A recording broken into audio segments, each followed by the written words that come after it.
A ex-military guy has come out and said that Britain is heading towards civil war, which will be a second civil war after the one in the 1600s. Now, the guy in question who's come out and said this, his name is Richard Justin Kemp, a retired British Army officer who served from 1977 to 2006. He was a infantry battalion commanding officer.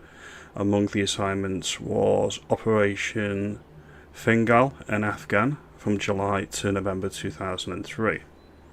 Now, what he actually come out and said is quite revealing, because obviously he's been in hot wars, he's been in conflict zones, and he knows the telltale signs. I think all of us on this channel, and by and large in the country, would not want to see this happen.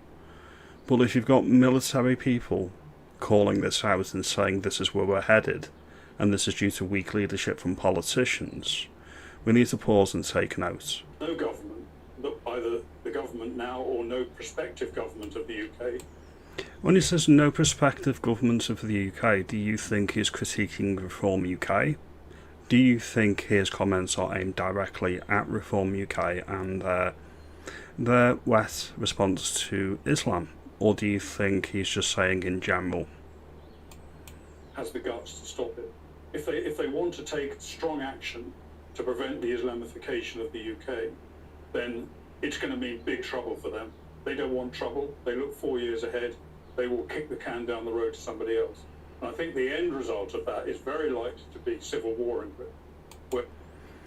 We have the warning signs. I'm sure we can all remember the United Kingdom rallies. We can all remember the Prime Minister's response to the unrest in Southport. He picked his side.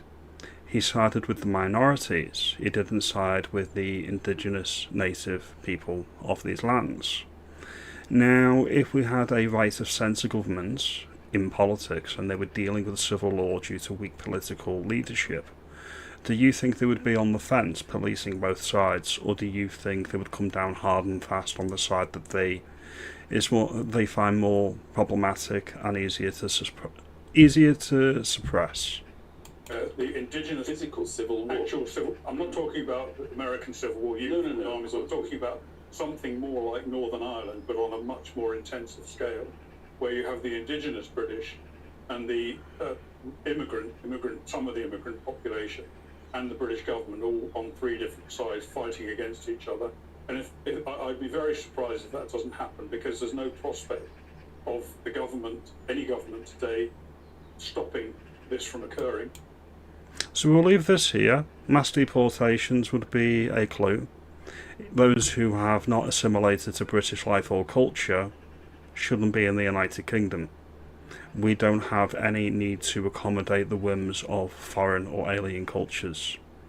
I want to play another clip. This is from Simon Jordan. He made these comments earlier in the week, so I'm going to play this clip now, because there's a lot of people in positions of power and authority, when I say power, not political, money men, that are waking up to where we're headed. So this is a welcome development. So I'm going to play this clip now.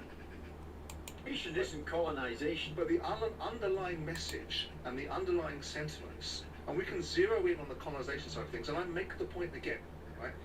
If you walk around certain parts of this country and you look at certain towns, and I use the Aston Villa example as a particular case in point, where we have a particular community that in part wants to have Sharia law in this country, that in part decided that Israelis and Jews were not permitted to go into that particular part of the country. There is an argument that some people would make, not necessarily me, that looks like a form of colonisation. Now, I wouldn't use those terminologies, and I don't think Jim Ratcliffe should have done. You mentioned Sharia law. It doesn't operate as a parallel legal system in the UK, has no binding legal jurisdiction according to the Home Office. Certain communities, British law. The issue is that the pundit opposite Jordan isn't grasping is it's irrelevant if British law, either Scots or English law, is above is above Sharia law. If the people in those communities don't acknowledge that, if they live in siloed communities and they don't engage with the British state or the British establishment in any meaningful way, and the police allow them to police themselves, then it doesn't really matter if the legal principle of Scots or English law trumping that, because the communities will have to get on with it and do it themselves, which is why we have things like FGM in the UK. That's the point that he's missing. Always takes precedence But certain in communities, cases of certain conflict. communities would like that to But it's be. important to fact check that. No, but I said certain communities would like it. I didn't say they're doing it. Certain communities would also like Oh, they are doing it. Mark my words, they are doing it. to have first cousin marriage seeded into law in this country. So we'll leave that there. So do you think this military guy is on point? Do you think he's being alarmist? Extreme? I think he's putting it across in a way that we can all get behind. We're being warned. We've had the canary in the coal mine, that was about 15 years ago. And this, unfortunately, due to weak governments, is what's left. This is what we're dealing with here.